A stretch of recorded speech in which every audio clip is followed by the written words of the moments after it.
नमस्कार, India reveals में आपका स्वागत करता हूं। मैं हूं अभिजीत। चलिए रूबरू होते हैं दिन भर की 10 मुख्य खबरों से।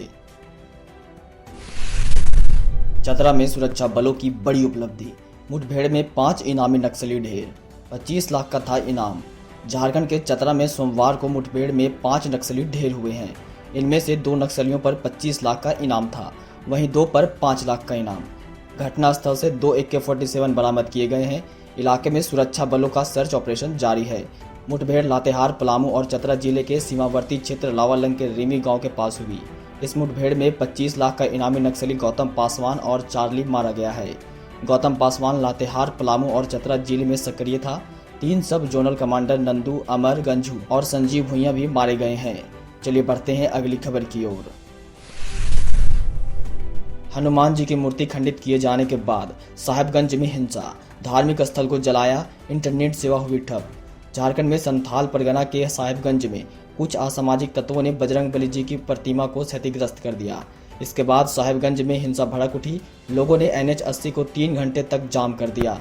असामाजिक तत्वों द्वारा शहर में जमकर पथराव किया और एक धार्मिक स्थल को आग के हवाले भी कर दिया। उसमें मौजूद लोगों के साथ जमकर मारपीट की गई। भारी संख्या में सुरक्षा बलों को तैनात कर दिया गया है। DC SP ने खुद फ्लैग मार्च किया। उपायुक्त के निर्देश पर वहां की इंटरनेट सेवा 1 बजे के बाद बंद कर दिया गया है। चलिए बढ़ते हैं अगली खबर की ओर। 100 करोड़ का घोटाला करने वाला संजय तिवारी ने किया सरेंडर। गिरफ्तारी से बचने के लिए फर्जी कोविड रिपोर्ट का लिया था सहारा। राज्य में 100 करोड़ रुपए से मिड डे मील घोटाले के आरोपी संजय तिवारी ने सरेंडर कर दिया है। संजय तिवारी ने ED कोर्ट के समक्ष सरेंडर किया है। प्रोविजनल बेल के बाद फरार चल रहे संजय तिवारी की गिरफ्तारी का वारंट PMLA कोर्ट ने 31 मार्च को जारी किया था। गिरफ्तारी का वारंट जारी होने के बाद उस पर काफी दबाव बन रहा था। इधर पुलिस और ED दोनों सुनील तिवारी को गिरफ्तार करने के प्रयास कर रहे थे। बढ़ती तजवीज़ की वजह से ED कोर्ट में संजय तिवारी ने सरेंडर कर दिया है। चलिए बढ़ते हैं अगली खबर की ओर। मुख्यमंत्री हेमंत सोरेन खान लीज आवंटन मामला। हाईकोर्ट ने ED और राज्य सरकार से मांगा जवाब। 1 मई को होगी अगली सुनवाई। झारखंड हाईकोर्ट के चीफ जस्टिस संजय मिश्रा की अध्यक्षता वाली खंडपीठ में CM हेमंत सोरेन ने खान आवंटन मामले की सुनवाई हुई। सुनवाई करते समय खंडपीठ ने राज्य सरकार और ED को जवाब दाखिल करने को कहा है। खान आवंटित मामले में राज्य सरकार और ED प्रतिवादी है। झारखंड हाईकोर्ट में चीफ जस्टिस संजय मिश्रा ने इस मामले को लेकर अगली सुनवाई के लिए 1 मई की तारीख तय की है। हाईकोर्ट में RTI कार्यकर्ता एवं हाईकोर्ट के अधिवक्ता सुनील कुमार महतो की ओर से PIL दाखिल किया गया था, जिस पर आज सुनवाई हुई। चलिए बढ़ते हैं अगली खबर की ओर। निलंबित IAS पूजा सिंघल को बड़ा झटका। ED कोर्ट ने खारिज की डिस्चार्ज याचिका। कोर्ट ने 25 मार्च को फैसला रखा था सुरक्षित। मनरेगा घोटाले की आरोपी और निलंबित IAS अधिकारी पूजा सिंघल को ED कोर्ट से बड़ा झटका लगा है। आज ED की विशेष अदालत में जस्टिस PK शर्मा ने पूजा सिंघल के डिस्चार्ज पिटीशन को खारिज कर दिया है। डिस्चार्ज पिटीशन को लेकर 25 मार्च को सुनवाई हुई थी। पार्थिव पूजा सिंघल और ED की ओर से बहस पूरी होने के बाद कोर्ट ने फैसला सुरक्षित रखा था। फैसला सुरक्षित रखे जाने के बाद आज स्पेशल कोर्ट ने याचिका को खारिज कर दिया है। चलिए बढ़ते हैं अगली खबर की ओर। झगड़े के बाद लाठी से पीट कर दी 12वीं पत्नी की हत्या। 11 शादी कर चुका था रामचंद्र तूरी। गिरिडीह के गांव थाना क्षेत्र अंतर्गत तारापुर निवासी सावित्री देवी की उसके पति ने हत्या कर दी। पति रामचंद्र तूरी की सावित्री 12वीं पत्नी थी। इससे पहले भी वह 11 शादी कर चुका था। हर बार उसका पत्नी से झगड़ा हो जाता था और पत्नी को छोड़कर फिर दूसरी शादी कर लेता था। गांव वाले भी उसकी इस तरह की हरकत से परेशान थे। अब 12वीं पत्नी से उसका मनमुटाव रहने लगा था। अचानक किसी बात को लेकर हुई बहस के बाद उसने पत्नी की हत्या कर दी। चलिए बढ़ते हैं अगली खबर की ओर। 60-40 नियोजन नीति के विरोध को लेकर अब छात्र करेंगे मुख्यमंत्री आवास का घेराव। नियोजन नीति के विरोध में आज कई संगठन के छात्रों ने प्रेस वार्ता आयोजित की।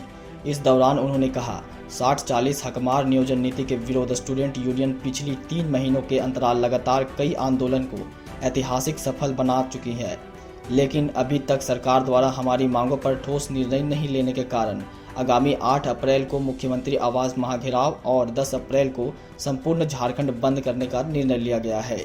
चलिए बढ़ते हैं अगली खबर की ओर।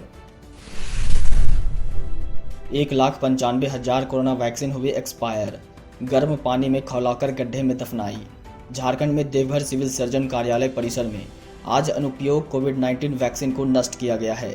वैक्सीन की संख्या 19,50,000 रही। वैक्सीन को नष्ट करने के लिए खास तरीका अपनाया गया था।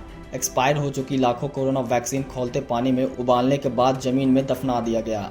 दरअसल देवघर सिविल सर्जन कार्यालय परिसर रविवार को एक्सपायर हो चुकी लाखों कोरोना वैक्सीन को नष्ट किया गया है।